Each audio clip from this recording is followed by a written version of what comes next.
Okay,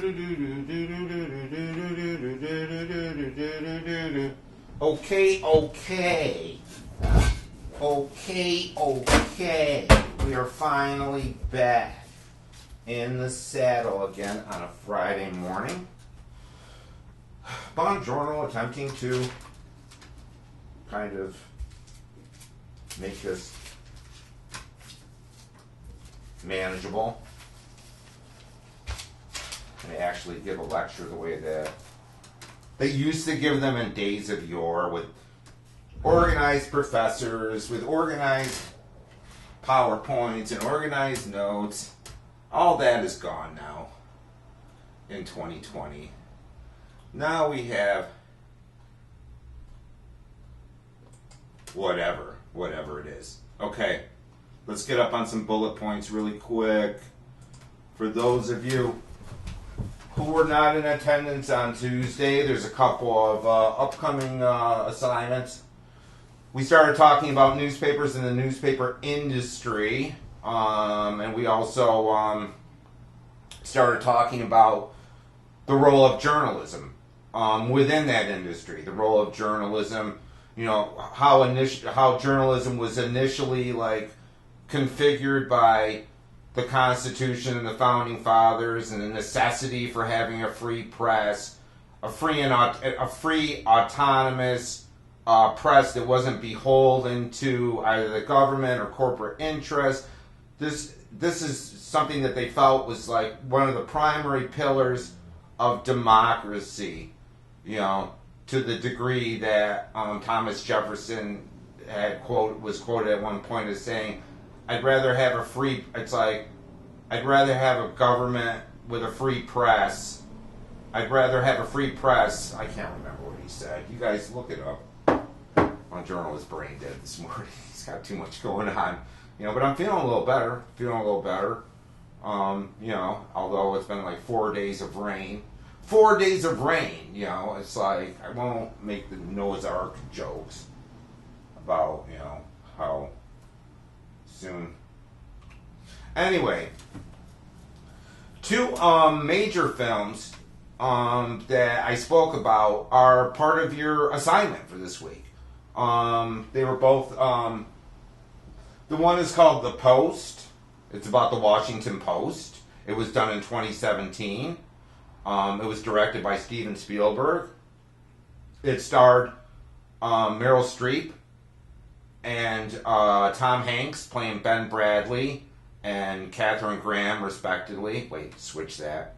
It's like Tom Hanks played Ben Bradley and Meryl Streep played Katharine Graham. It would have been interesting. It would have been really interesting the other way, though. And then a film that I'm not going to like play favorites here, but a film from 1976 that is considered one of the great American films of all time, called All the President's Men, about the Watergate scandal and how two reporters from the Washington Post, Bob Woodward and a guy by the name of Bernstein, cracked this story about President Nixon and how cracking the story forced Nixon to resign. And that stars Robert Redford and Dustin Hoffman and Jason Robards. But your assignment for this week is to watch one or the other so that we can discuss them, all right? Super special extra credit to the people that watch both of them, all right? They should be readily available. They should not be hiding down in the basement of the SUNY Broome Mechanical Building where, you know, it's like, you know, molding. It's like, these are like well-known films. You should be able to find them on Netflix, Hulu, Amazon Prime, for whatever, the $1.99, whatever it is. You know, you guys are all like savvy. You have ways of means to, you know, procure and view these things. So super special extra credit to the people that watch both of them, and super special extra credit, kind of like double secret probation in Animal House, will be your contributions on Tuesday about these films, and actually talking about them, discussing them, having a discussion, and contributing because you watch them, and talking about things like fact checking, going and doing some internet research. How accurate are these films? How accurate are they historically? Did they play fast and loose with certain things? Things like that. Do some fact checking, because there's tons of websites. Anytime somebody does like a historical documentary, it's become this kind of cottage industry for historians. Like when they did like whatever Dunkirk or whatever the film was, it's like I'm sure they went to like a whole bunch of these like historians to ask them like, well, is it accurate? So there's tons of stuff out there on the internet to figure out whether these films are accurate or not. How do they represent journalism? How is journalism represented? Do they glorify it? Do they celebrate it? That's a question that is kind of a no-brainer. All right, now I'll explain why when we talk about it on Tuesday. And then the last question is a little more difficult.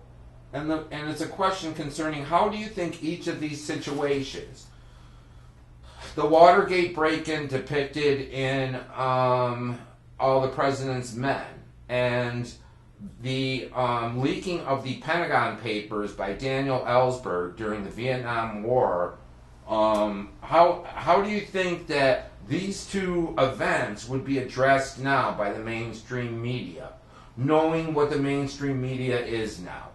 All right, and that's when you're going to have to think about, okay, and you might have to find other things, recent things like those events, such as WikiLeaks, such as there's all types of like protocols. At one point last year, supposedly there was a whistleblower in the White House that did not reveal his identity. How was that all? And some of the one thing that Hansen has to say in the mass communication book is very applicable when it comes to like politics, to a certain degree, and it has to do with the fact that everything that's happened before will happen again. And I can't even remember what secret it is in the book, but Hansen says like everything. I think it's 4. Everything that's happened before will happen again in some other form or not. So try to find precedents, rather, in this case, and antecedents, things that have happened since these events that both happened in the early 70s. Find analogous situations. Find analogous situations of things that kind of feel like that, whether it be, Edward Snowden,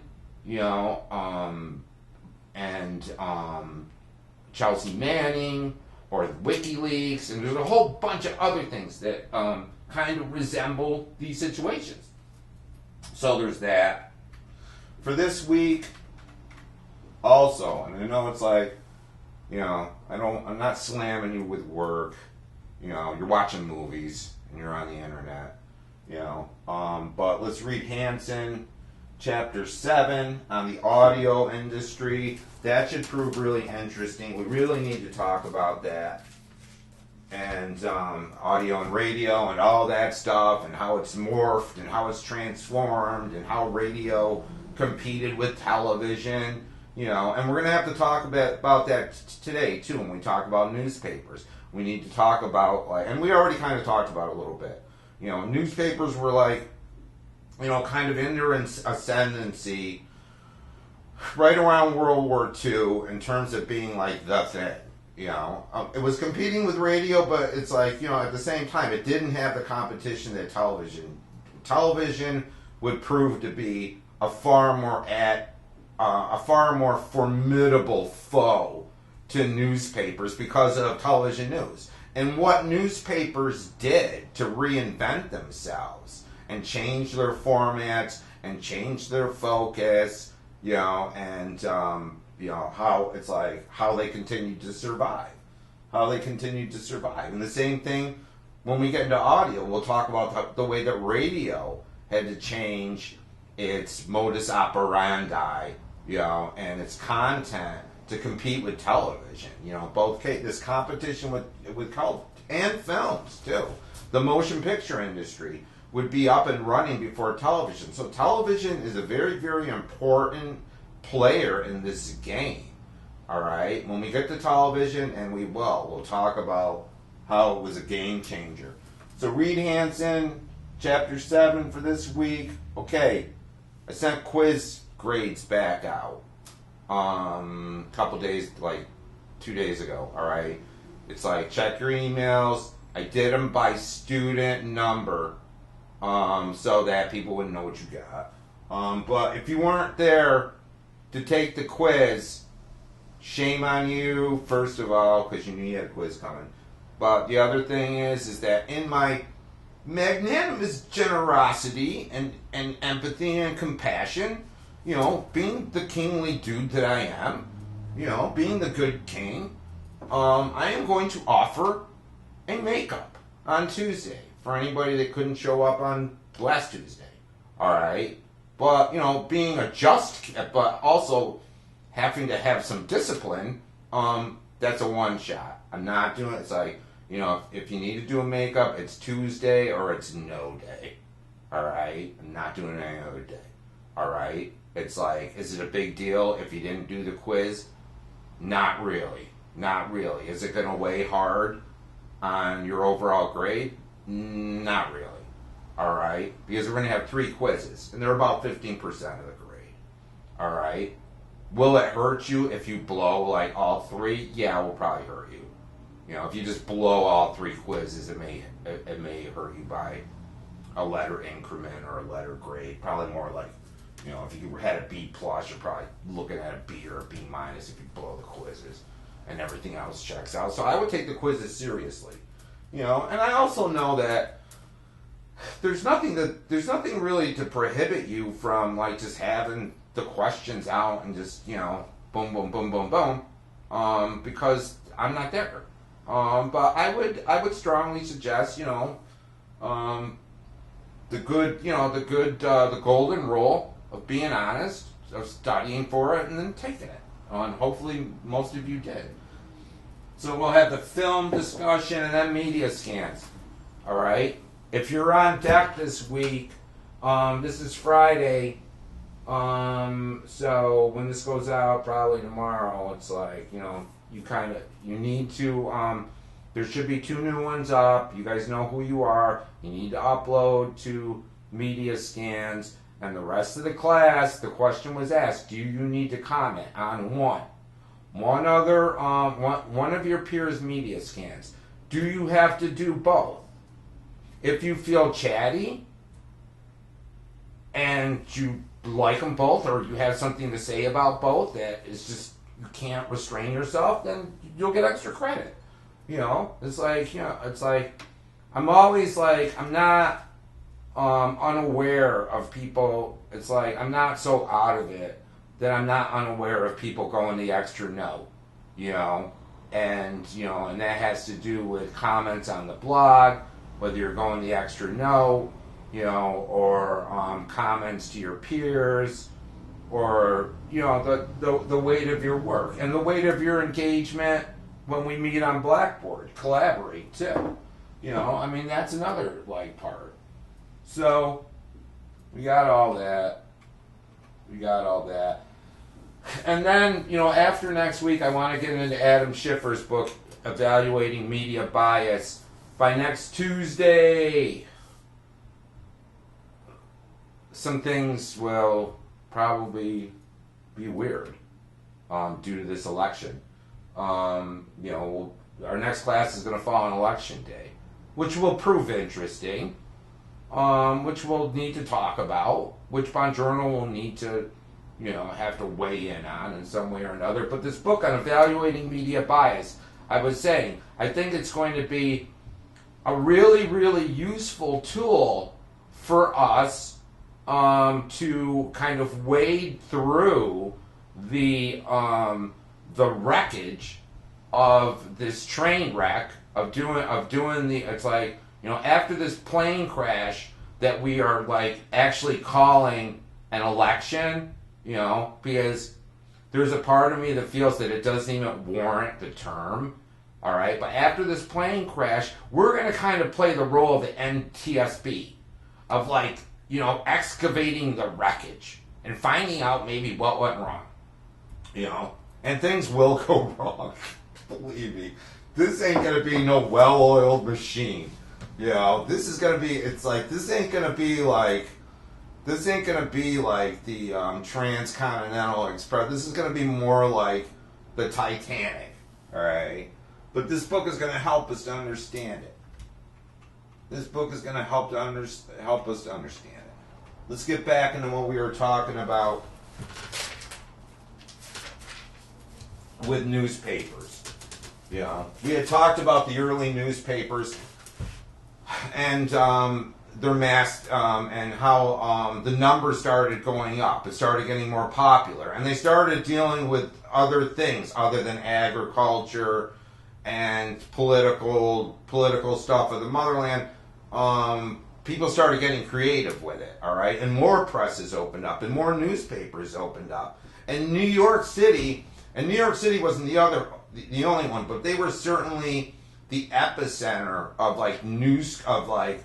having competing newspapers come up really, really early in the game, like the early 1800s. And this will be true of like Boston and Philadelphia and Providence and San Francisco and all those towns, and Washington, of course. All right, but New York will have this kind of renaissance, this kind of boom. All these people doing papers and all this competition. All right, and and the good news about that, and also the bad news. How it kind of like resorted to, once it becomes profit driven. Because we have to understand that there is this, change. That it's like, first there was this model of no advertising, of having no advertisements, and that doesn't last very long. All right. Then you have the whole concept of advertising. When we talk about mass media, we need to talk about it's like the ways in which newspapers started finding to pay the rent.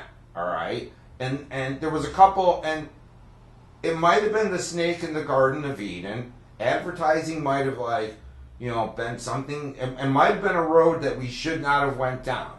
But, once again, it had to do with, the good part of it was that newspapers could operate, first of all, they got cheaper. So we have this whole idea of the penny press. You get a newspaper, it costed a penny back then. Prices go way down. There's this more, the information becomes more accessible, but you have advertising in the equation. And the age-old question becomes one in which, any reputable newspaper always had to kind of do this editorial dance. And also what we'll call the firewall. The firewall being that invisible barrier that the advertising department of a newspaper and the actual news division, the people that were collecting the news, the journalists, would respect this kind of wall in between. And neither the twain shall meet. Neither the twain shall meet. But that gets a lot cloudier, by the late 20th century, and it's due to what? It will be due to a lot of different things, but one of the big things that it will be due to, why is it that advertising and free content that's not trying to sell you anything, why does it get more murky? Why does it get more like, I'll use a Halloween analogy, the Black Lagoon, or the Blob, where, it becomes harder and harder to distinguish like real news from like paid advertising, and all the different devices that they use for that.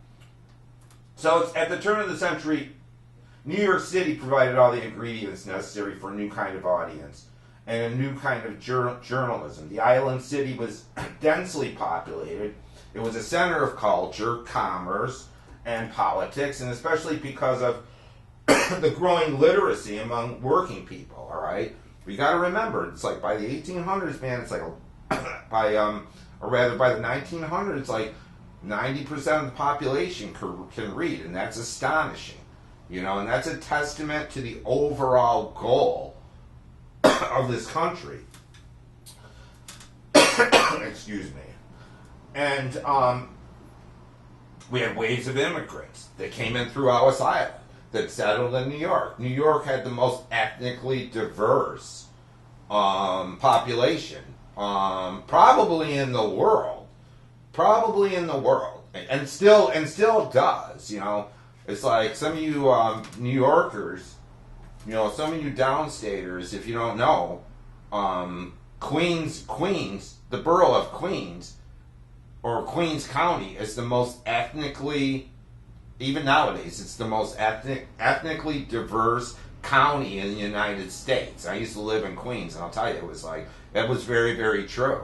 That was very true. I can remember, like, taking the bus and then taking the subway into town and walking down Hillside Avenue for a couple miles, you know, in the middle of Queens, and not hearing a single other English person. Like, all of it, like, being like, you know, like, Bangladeshi or Kenyan or Korean, or it was wild. It was just wild, you know, walking into places.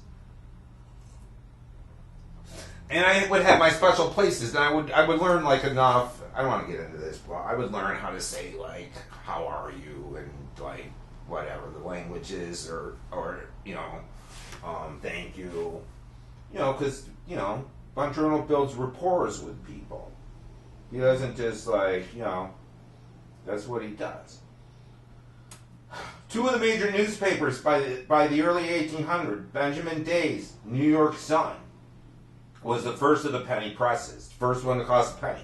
Benjamin Day's innovation was to price his paper so inexpensively that it would attract a large readership, which could then be sold to advertisers.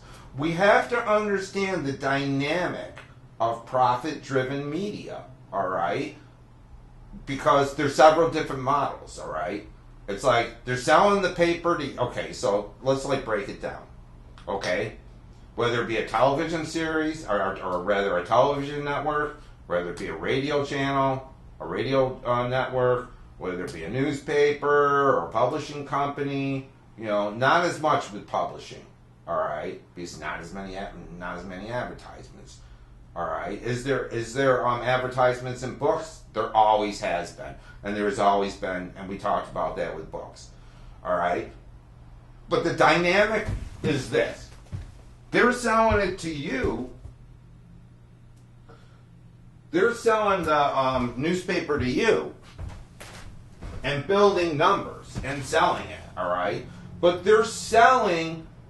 If I've got a newspaper and I've got 100,000 people looking at it with a certain demographic, it's like my advertisers, people are going to want to advertise in this thing because I'm selling my readers to the advertisers. I'm selling my readers to the advertisers. It's like I'm telling my ad, I'm going in and, you know, I'm going into, you know, Bed Bath & Beyond or whoever, and I'm going, look. It's like, we have 100,000 readers that make this much amount of money and have disposable income, and you should advertise with us. And then the cha-ching, cha-ching, cha-ching, cha-ching, cha-ching. And then the money comes in. All right? Does the subscriptions pay for a lot of it? You know? Yeah. But it's kind of like, you know, this to this. I can't remember the ratio, but it's like if especially nowadays, because of the internet, if newspapers relied solely on subscriptions, there would be none left. You'd walk into the convenience store, and all there would be like beef jerky and energy drinks. There would be no newspapers, you know, and whatever else is up in front, whatever scratch off tickets and all kinds of garbage. All right, so there's this rise in the rising papers. All right, the Sun. Day succeeded. He filled the Sun's pages with police and court reports, crime stories, entertainment news, and human interest stories. All right, crime, entertainment, court reports, human interest stories. Now the content is changing. Now it's not about, Farmer Brown's cows giving birth to 2 calves, although that's still kind of, or what the right growing seasons are, or what they did in City Hall. Now it's getting a little more what we call sensational. People like to be stimulated. They like to hear about like juicy stuff, and they want to be entertained, and they understood this, human interest stories, people wanted to know what was going on. Was all of it a bad thing? Was sensationalism always a bad thing? I would say no. In the same way that, I always make a case for like entertainment as being a primary staple of mass media. There should be a time for entertainment. There should be a time for, I don't necessarily know if it's gossip, but finding out about some of the more stupid things in life. There's always room for that. We're human. We want to laugh. We want to like joke around. Should it only be that? Should it only be stupid cat tricks? Should it only be vines and memes? Should it always just be like, taking a picture of what you ate that morning? No. All right, and because that just turns into like this fun house of stupidity, a freak show. But is there room for that? It just becomes a question of like, when is it that becomes everything? Because we'll talk more and more about this whole idea of what the public mission of journalism and mainstream media should be. And it's this age-old argument that is old as the hills that kind of goes like this. Position A, Guy A, his rationale. We give the people what they want. All right? That is a blanket statement that has caused more imbecility, banality, and total stupidity than any other statement ever. All right? With the exception of maybe the invention of the term fake news. All right? They're probably equal. Giving the people what we're providing the people with what they want, But it always begs the question, like, how do you know? Unless you've challenged them with something else. Position B is always a question of, like, we give the people what we think they should need, that they need and would like to have to keep the democracy working, to become better people, to become more educated people, so that there's always these two camps. And there's problems.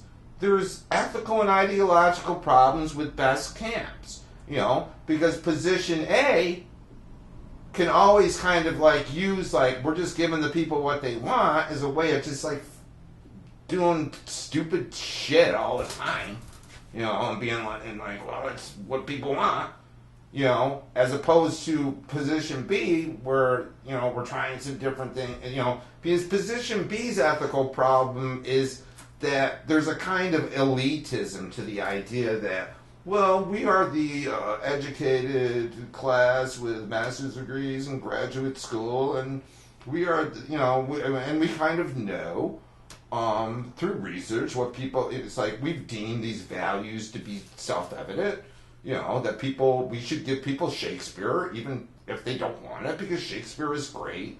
So there's ethical problems even there. This whole idea of like, kind of pulling, what constitutes, who makes those decisions? What is that decision-making process, and who are the decision makers, and who are the gatekeepers, and who are the people that decide what is high culture and what is low culture?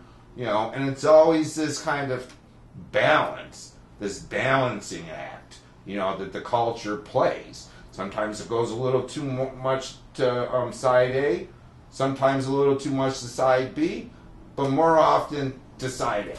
because we know. Because just, just open up, go to any magazine rack, So there's that, So soon there were penny presses in all the major cities. Among the most important, James Gordon Bennett's New York Morning Herald. It was more sensationalistic than the Sun. The Herald pioneered the correspondence system too. The Herald, the correspondence system. What was the correspondence system? The correspondence system was this. It was like you paid people on your staff to go to places, either around the country and in the world, and you would put out the capital to open up sometimes even an office. Not always, but sometimes a bureau. Like the well-known big monolithic legacy newspapers and news channels like CBS, NBC News, they would have a correspondent in Moscow during the Cold War, and in London there'd be a guy in London, there'd be a guy in Beijing, there'd be a Paris office, there'd be wherever things were going, they would put journalists at different epicenters of the world stage that would report back. Because that kind of man in the street, having access to the corridors of power, it's almost like ambassadors, like the U.S. ambassadorial system of having ambassadors in all these countries. But having somebody that had access to the halls of power in Britain, that built a rapport with British Parliament, so that, having a guy out there, or a woman, would provide more of a sense of, like, we could get more of a sense of the truth, because we had a guy there, that was developed, but that's developing contacts, is following up on stories, all right? At a certain point, when the bottom line starts to become the biggest thing, all of these different competing newspapers, in order to cut costs and save money, will pull a bunch of these correspondents out of these bureaus. They'll just get rid of these bureaus, and that will happen because of a lot of different things, all right? But primarily, it will have to do with the fact that it will have to do with, once again, the ugly truths of consolidation and conglomeration, and stockholders always kind of concentrating on the bottom line and telling people, look, you gotta come back. You gotta do less for more. There was a great show on HBO that lasted 5 seasons. If you've never seen it, I would strongly, strongly recommend it. It was called The Wire, and it was done by, oh God, I'm so terrible, but he's become like a famous television producer now. The Wire lasted for 5 seasons. However, if you go and Google, and I've done this before, because I've plugged The Wire before, like if you go and Google, like, 10 best television series ever, all right? 9 out of 10 lists will have The Wire on it, and out of those 9, The Wire will be in either the number 1, 2, or 3 position of best shows of all time. All right, so I would say that's enough of an endorsement to watch something, But they'll cover all the mechanics and politics of Baltimore. Mostly through the eyes of law enforcement, but also through the eyes of the press, the drug trade, Russian mob. It's like in the school system that they'll put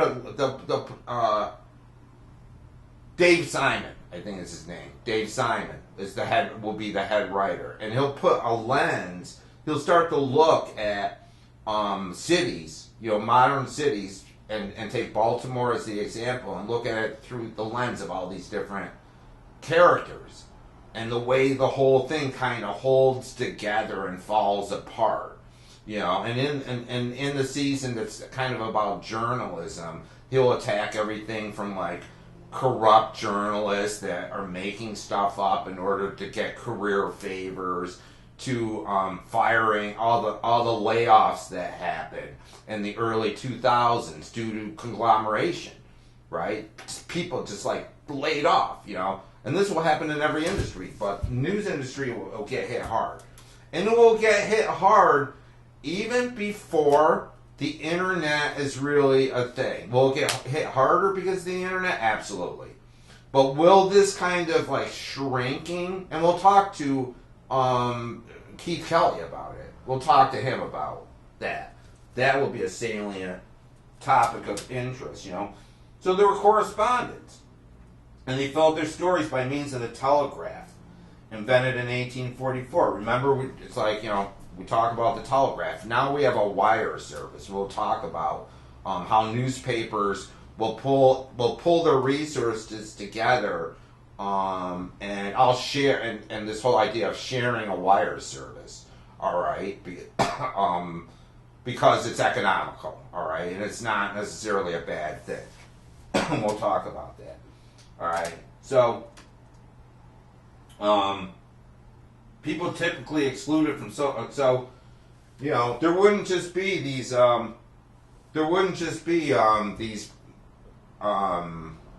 newspapers that were serving primarily a homogenous demographic. There was also in the early 1800s, you know, if it's like we've already got African American newspapers that are specifically being crafted for African American concerns and African American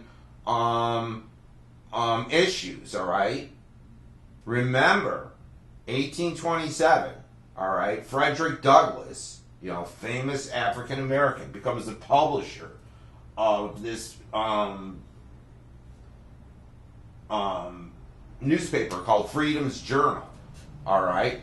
Remember, folks, this is before slavery has been abolished, and yet there's an African American newspaper. All right, that was called Freedom's Journal. It starts in 1827, and others soon followed. But it was Frederick Douglass who made the best use of the new mass circulation style in his newspaper, The Ram's Horn, founded expressly to challenge the editorial policies of Benjamin Day's Sun. So now we've got different takes on different issues, all right? And this divergence of opinion that comes out of a place where there's a lot of different news sources, right? So that everyone's kind of like having a, you know, this whole idea of an editorial policy that, and we'll see more and more of this, you know, throughout the 19th and 20th century, and certainly now, right? You can see it right now, all right, with certain big newspapers endorsing their candidates for president. Won't name any names here about who's endorsing who, but that is one of the expectations of like widely circulated huge metropolitan newspapers nowadays, is that they endorse certain candidates. They play a role in that because of a kind of editorial ideological slant. Is that a good or a bad thing? It's a double-edged sword, once again, my friends. It's a double-edged sword. You know, whether on news, you know, and once again, that's going to be a big, big thing when we start talking about, and we're going to like cut through a lot of the mythology of this, I think, when we read Adam Schiffer's book on media bias. All right, and we'll talk about, you know, when that's a good or a bad thing. So there were African American newspapers coming out that started having huge, and not, this isn't just African American papers, but an example of how newspapers will shape politics and history. All right, by 1905, all right, after slavery, once abolition has come in, one of the great African American newspaper men, a guy by the name of Robert Abbott, is writing in Chicago. He's writing a weekly called the Chicago Defender. All right, and it's a weekly that's getting read in the South. And what Abbott and things, by 1905, if you were living in the South, things weren't that great yet. They still were not that good, And what, God forgive me for saying it, one can make a case that still ain't that good down there. All right, they still got some hang-ups about kind of conceding the fact that they lost this war. All right, let's just call it what it is. So, and this ain't the governors, and this ain't this is freaking people down there, out in the bayou that for some strange reason think that they won the Civil War, or it was a tie or something. Who the fuck knows, But it's the South was still not a good place for black people, And Abbott, was kind of saying, I beg of you, my brothers, to leave the benighted land. You are free men. Get out of the South, he told them. Get out of the South. Come up north, all right? Because what's going on in the north? This huge explosion of industrial production. Car manufacturers, Iron Man is up here. Fire. He'll defend you. Iron manufacturing, shipbuilding, all this trade that's going on, all this industry that's going on, the North is industrializing. So there's a lot of opportunities. So, Abbott starts this thing called the Great Northern Drive around 1917. The Defender's central editorial goal was to encourage Southern black people to move north. All right? What happens? Within 2 years of this newspaper telling people, hey, get out of the South, get up here and get some jobs and get some stuff and get some, it's was there still disparities in income between white and blacks? And men and women? Of course there were. All right? But there was this possibility of a life. There was this possibility, and it was a very, very concrete reality of blacks getting out of the South, getting up here, getting jobs, making a decent living, maybe not, great, but house ownership, building communities, that were viable and that garnered respect from the other communities around you. Having political power, in Chicago and New York and other places, African Americans start, organizing and having political power, all right, through the churches, through the NAACP, through all these organizations. That will be looking, looking into the rights and, the rights and the welfare of black Americans.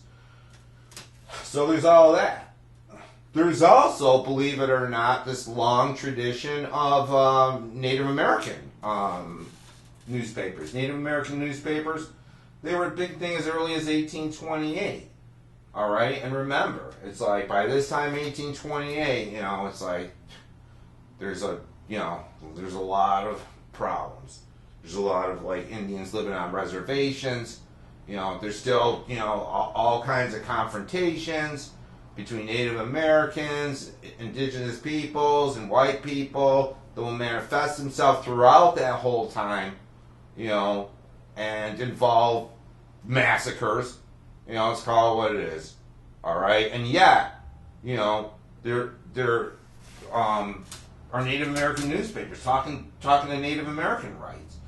Things like the Oglala Sioux Lakota Country Times and the Shoshone Bannock Shoban News. All right, they'll have they'll have a readership. All right, because there's still a lot of there's a lot of Native Americans. There still are.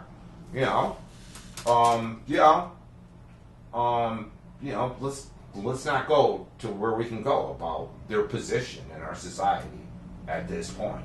Now they got ripped off. throughout this early, but not just African American and Native American. Remember, there's all these immigrants coming in from Europe: Italians, Irish, Poles, Czechs, Serbians, Eastern Scandinavians, British people, people from Mexico. All these immigrants coming in. All right. They're building all these communities in metropolitan areas. They want their own newspapers. So you got Spanish newspapers. All right. Nowadays it's like, the third biggest, and you'll see in Hanson, the third biggest paper in this country is Spanish language paper. All right. Italian papers. All right. Like Figaro. There'll be all that too.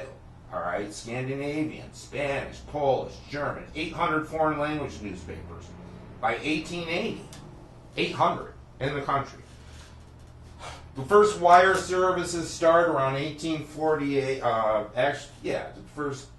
The first wire in 1848. 6 large newspapers, including the Sun, Herald, and Tribune, decided to pool efforts and share expenses, collecting news from foreign shipping docks at the city's harbors. All right.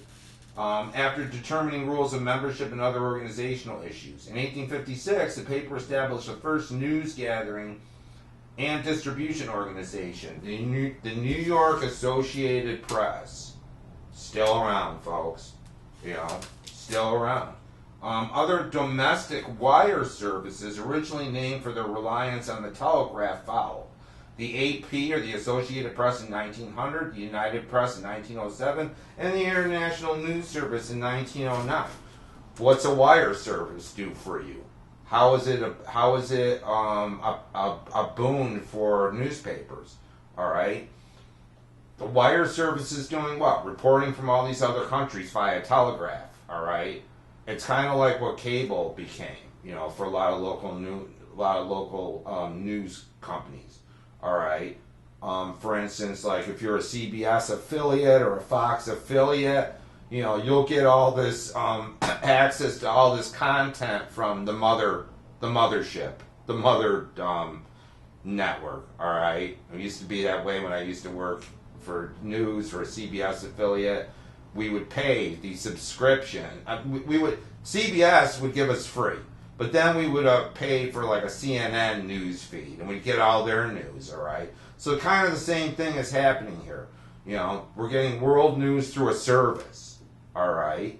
So we have this local aspect, like the New York Times would have like a local bureau, and then get stuff from the wire, all right? So there's that. Then we have the rise of what was called yellow journalism. All right, the rise of yellow journalism. What was it? Yellow journalism is really a kind of derogatory term for a kind of bottom line, since it was named after a popular. Already there was like a lot of like funny pages, comics, cartoons. Not that was once again, was it a bad thing to carry comics? No, it's like, but they were named after this character called the Yellow Kid. He was a popular cartoon character of the time. One of the big players in this whole thing is a guy by the name of Joseph Pulitzer. He is a Hungarian immigrant, and in 1883, he bought the New York World. He took a populist approach to the news, all right? He brought a crusading, activist style of coverage to numerous turn-of-the-century social problems. Not a bad thing. Growing drew attention to the way that the slums were starting to escalate, the way that labor problems were happening, failing farms, all right? But the audience for his new journalism, he kind of sold everybody on this populist idea. What is populism? We hear it all the time nowadays, all right? And it means different things to different people. But in its original sense, populism was kind of this idea of directing your message to this kind of abstract idea of the common man, all right? The workaday guy, the as John Lennon said, the working class hero, Joe Sixpack, all right? Whoever, it's like that there was this common man, and that you were directing, it's like, and there was a kind of egalitarian sense to the whole thing too, Does that message get twisted in 2020, and did it get twisted in 2016 as to what constituted the common man and what he needed and what he truly wanted and how it fed certain feelings? Absolutely. Audience for this new journalism was the common man. And Pulitzer succeeds in reaching readers with light, sensationalistic news, cotton candy kind of stuff, folks. Extensive use of illustrations, a lot of pictures, It's like a lot of pictures, Is it a bad thing in itself? No. But if it's all pictures, it's like, where's the articles? Where's the content? Where's the reporting? Where's the context? Where's the knowledge? Circulation building stunts. They would do things, and they still do, right? Stunts that they pull to build circulation. For example, in Around the World balloon flight, ad revenues and circulation figures exploded. Soon there were other news journalists, William Randolph Hearst, all right? Pulitzer versus Hearst, all right? It was kind of, these guys were kind of like the Rupert Murdochs and the Ted Turners of their days. They were like usually old money guys that had a lot of money, a lot of upfront capital to spend, and buy up newspapers. Why were they buying up newspapers? For the reason that people still buy newspapers today. Buy up newspapers as a thing. They're still a source of profit. They were very, very profitable. And not only that, but it's like when somebody like Hearst controlled all these newspapers, not unlike guys like Rupert Murdoch, they get to like say what goes on. It's like, I own the newspaper. It's like, I don't like that article. That's like too conservative. I don't like that article. It's too like left wing. It's like, I'm the dude, I own it. So there's this like battle that goes on between Hearst. Hearst will first, he'll kind of copy Pulitzer. Hearst will copy Pulitzer. All right, who's Joseph Pulitzer Randolph Hearst. William Randolph Hearst will be immortalized in a film that many people consider to be one of the greatest American films of all time. It is a film by Orson Welles, and it is called Citizen Kane. And some people, arguably, film eggheads, consider Citizen Kane to be one of the greatest American films of all time in terms of its artistry, its craftsmanship, its performances. And Orson Welles, it made Orson Welles into this icon. But at the same time, it may have ultimately ruined Orson Welles' career. Because what it was this thinly veiled, remember we were talking about allegory. It's basically the story of William Hearst. And it's this like scathing criticism of power unchecked. And Hearst, being no dummy, kind of saw himself in the film. Is he called out right? No. Because you don't mess with somebody like Hearst at that point. Hearst wasn't happy about it. And Orson Welles would always, like, after Citizen Kane, he was like the glory boy of Hollywood, and yet after Citizen Kane, Orson Welles' career would become somewhat tragic due to the fact that he kind of would get, not totally blacklisted, but he couldn't get films made the way he had with Citizen Welles. He went back and forth to Europe. His story is a brilliant, brilliant story. If you want to read anybody's biography, I would read anything. And any film by Orson Welles is definitely worth checking out. So we get through this age of yellow journalism. You know, sensational, sex, crime, disaster news, studies in excess, giant headlines, heavy use of illustrations, reliance on cartoons and color. It was successful at first, and other papers around the country adopted all or part of its style. Although public reaction to the excesses of yellow journalism soon led to its decline, traces of its popular features remain. We still see it all over the place. We still see tabloids.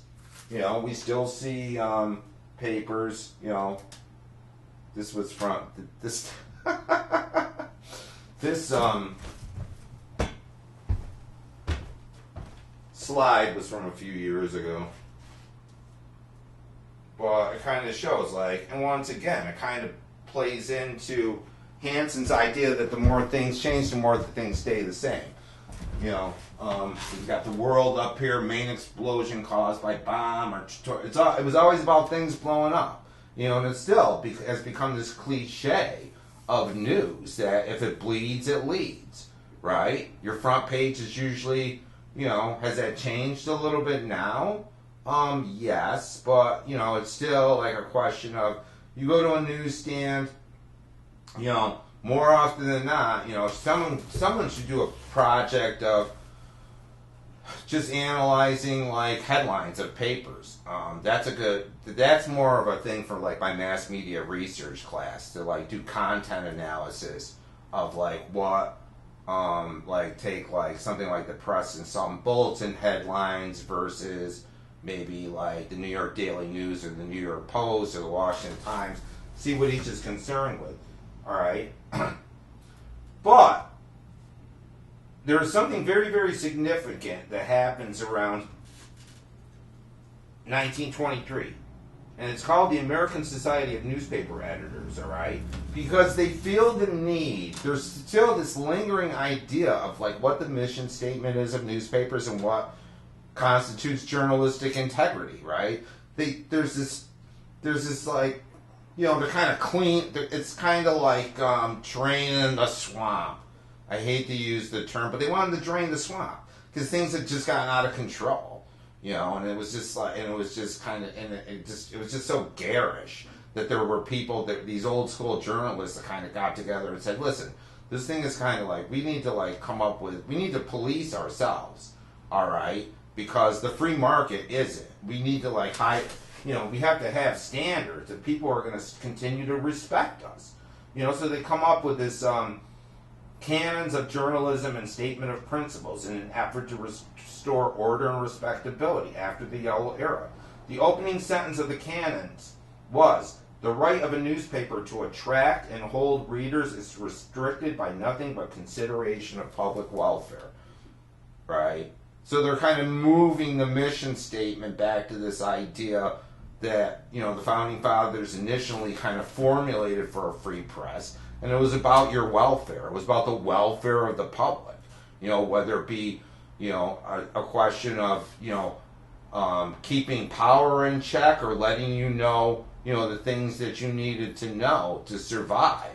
You know, whether it be about the weather, whether it be about some medical research, you know, or whatever, or whatever. And now we're going through the same thing. All right.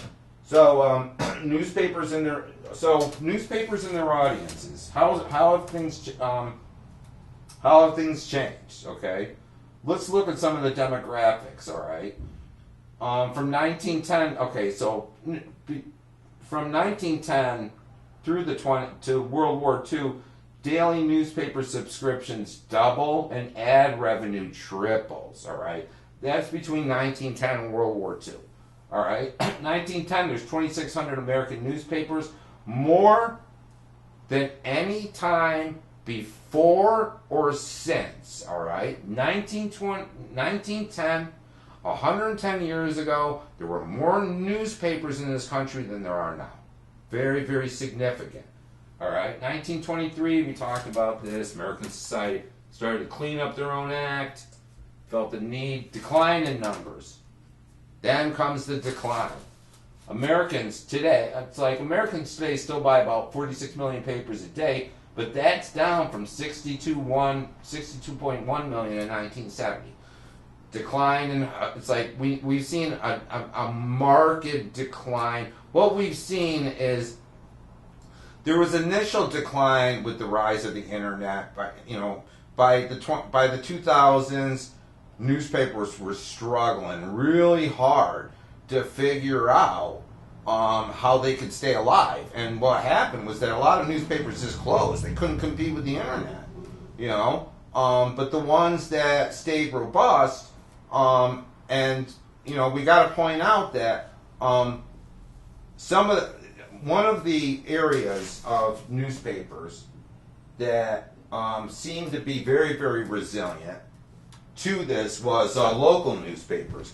Local newspapers, and we got to talk about the importance of local newspapers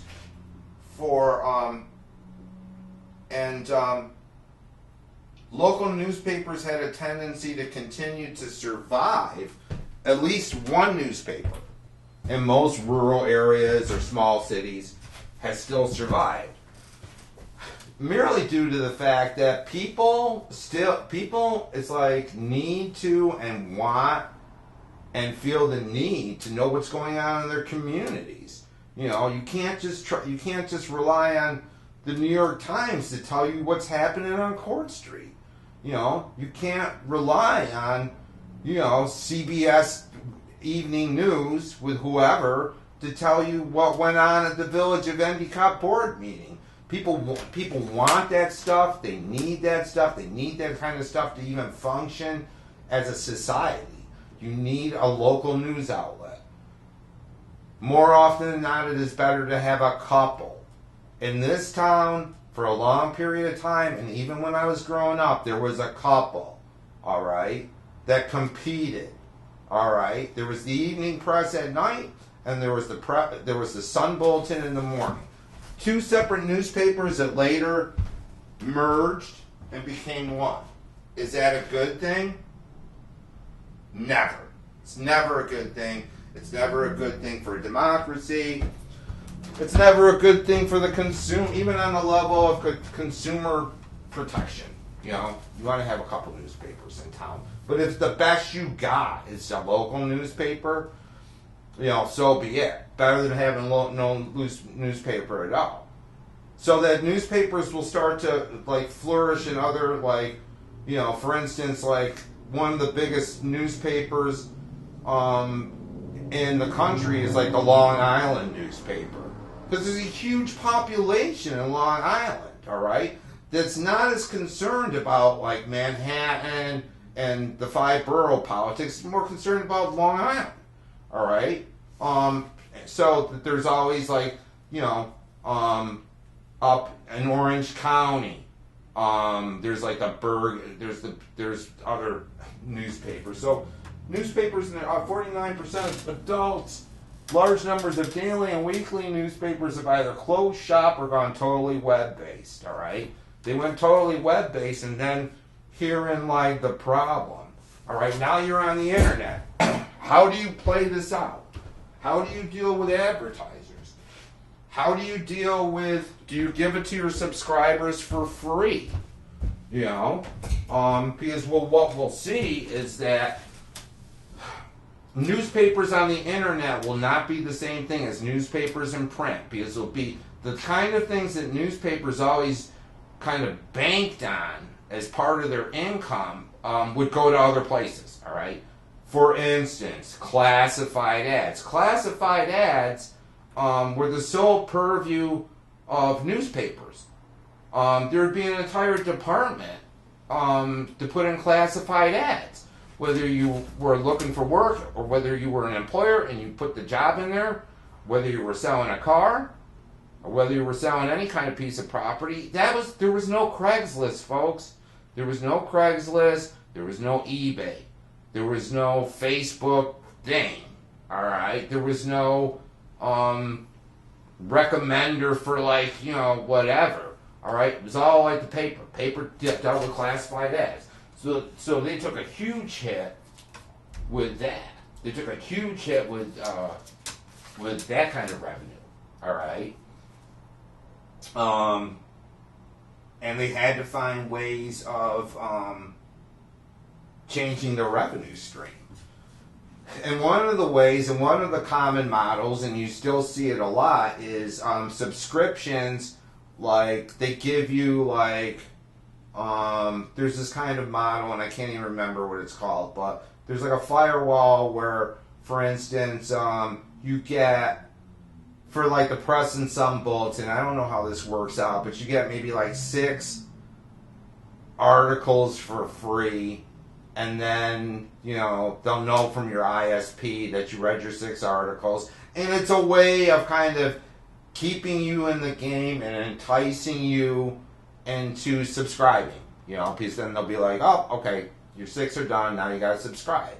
Then there becomes the question of whether, then there becomes the question of whether you want to subscribe and pay the monthly subscription or the yearly subscription or not. And that's true of the New York Times. That's true of us. So that's one of the models that has been used. Okay, that model of having a subscription. All right. I want to talk real quick about. Large numbers of dailies and weeklies have either closed shop or gone totally web-based. Circulation has suffered 10 consecutive years of decline, and ad revenues have decreased drastically. All right. As of, I believe, 2017, newspaper readership by platform, 50% was still print. I think that has definitely changed. Print-only readership still makes up more than half the newspaper audience. I don't necessarily know if that statistic is still right. It probably is. So the scope and the structure of the newspaper industry had this paradigmatic shift, primarily due to the internet, that it didn't even really see with television. It flourished under television because it was doing something that television wasn't. Now, with the coming of the internet, the internet is doing everything that newspapers were doing and more. And then how is it that you keep people, all right? So local news, what we see closing down are a lot of like the second newspapers in towns where there were 2 newspaper towns, all right? Like Chicago, San Francisco, a lot Albuquerque, like the Also Ran paper those papers were shutting down. Like the guy that was number 2 was shutting down because it's just, he couldn't compete. He couldn't compete with number 1 and the internet at the same time, right? Today there are more than 8,000 newspapers operating in the United States. Of these, 14% are dailies. The rest are weeklies and semi-weeklies. All right? We know the difference between that. The other thing that we have to talk about is the rise of nonprofit newspapers. With all this media consolidation and media conglomeration, there was this feeling that there needed to be this reinvestment in the mission of a independent journalism that was free of the dictates of like their corporate masters, so that we see in the 2000s, as newspapers close shop, journalism suffers. You know who loves this new day? You know who loves this new day of the lack of journalism? Politicians, businessmen. Nobody's watching them anymore, warns Russ Kendall, a veteran newspaper journalist, now self-employed as a pizza maker. I have a deep fear about what is happening to journalism. No one else is going to do what we do, what journalists do. In that way, we create a community. Television and radio only show up at the big things. All right, journalists, local newspapers, they don't show up at school board meetings, the local drainage board. If your community is going to cut trash collection to every other week, television is not going to come. That's not always true, but I mean, to a degree, yeah. It's like now it's like, because the fact of the matter is that it's not like television news all of a sudden had this renaissance, as many of you know. You know, television's been shrinking too. cutting back on reporters, cutting back on like less with more. Once again, less with more. So there's that. So what is it that journalists do that no one else will? They do the time-consuming and labor-intensive reporting. They go out. They talk to people, all right, around an issue, all right, of what's going on in their community. It's like, it's one thing to look at crimes. It's one thing to go online and find something about crime statistics in your area, all right, that somebody, some government agency or the police or whoever was involved, like, come up with these crime stats of violent crimes versus burglaries versus this, that, and the other things. And what a journalist does is go into neighborhoods and communities and finds out. All right, they grab anecdotal evidence. They grab that. They let the people tell them, like, what's going on. As opposed to having to hear it from some egghead. They're always digging for sources and leads. They read documents. They're looking for things, all right, to expose something, for instance. Going back and looking at who owns what. You'll hear in all kinds of, like, political newsroom shows, like, follow the money. Follow the money. Where does the money go? It takes journalists. It takes people that have the time that you pay. All right, you actually pay these people so they don't have to go and drive taxi at night and come in exhausted. You pay them a fair wage to go out and look at all this stuff. All right, track down stuff. Use the Freedom of Information Act, and we haven't talked about that, FOIA, to get information, on stuff that corporate and governmental issues sometimes don't want people to know about. That's what journalism is. They ferret out and tell the untold stories. They know the beats they cover. They strive the idea of having a beat. All right?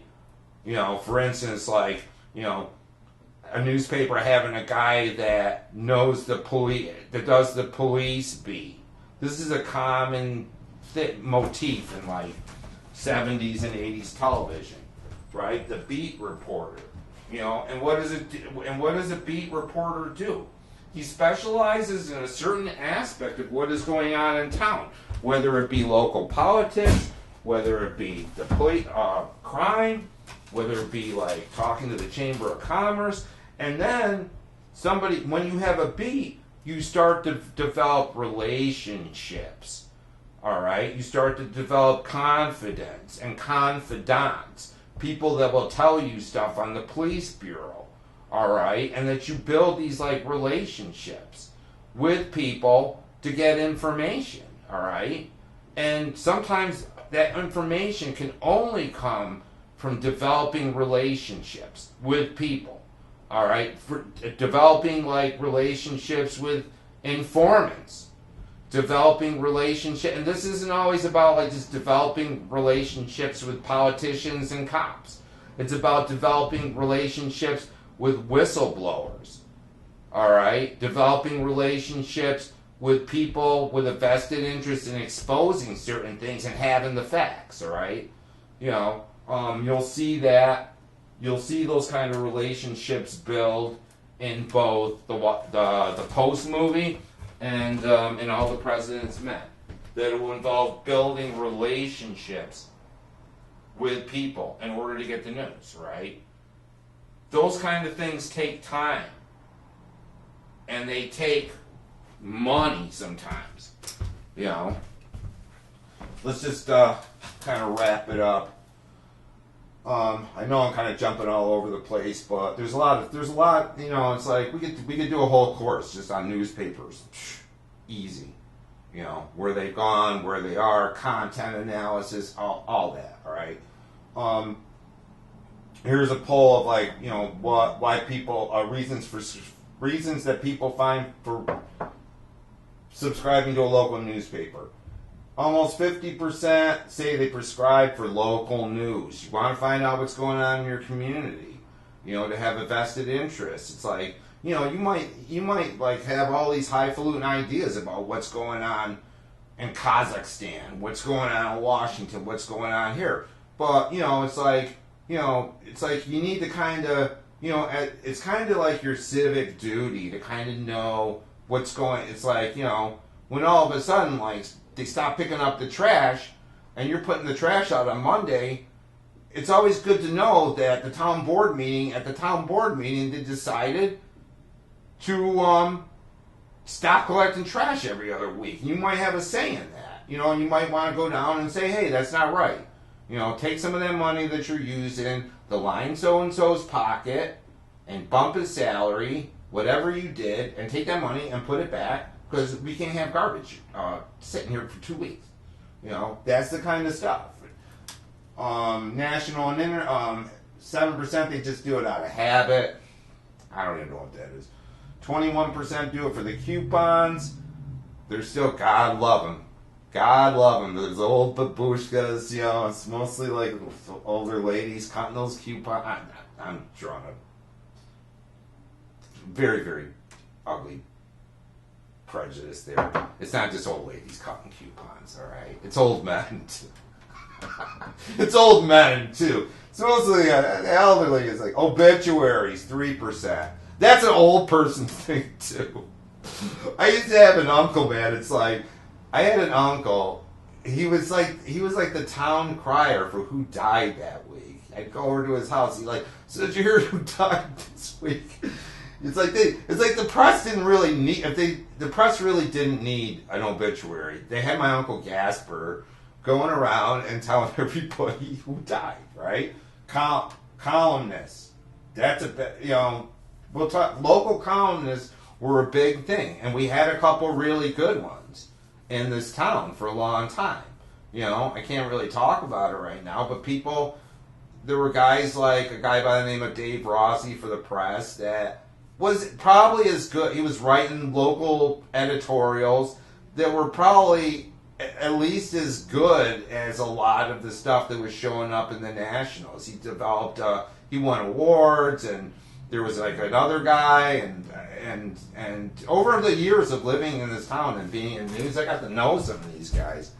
I got to know a few of these guys personally, and I just kicked the crap out of the camera. So I believe it's time for us. That is the cue for us to wrap it up. That's the cue for us to wrap it up for today. On Tuesday, we'll talk about the films. We'll get into audio, hopefully a little bit. And that will be that. And we will cross our fingers about whether this country will still exist next week or not. I'm sure it will. I'm sure it will. Because I'm here. No one's like, this is my country. It's my country. Remind me to tell you sometime about in kindergarten how I used to sign my papers. Nicholas Bongiorno, President of the United States of America, and how my teacher kept them, thinking that I might. Goodbye, guys. See you Tuesday.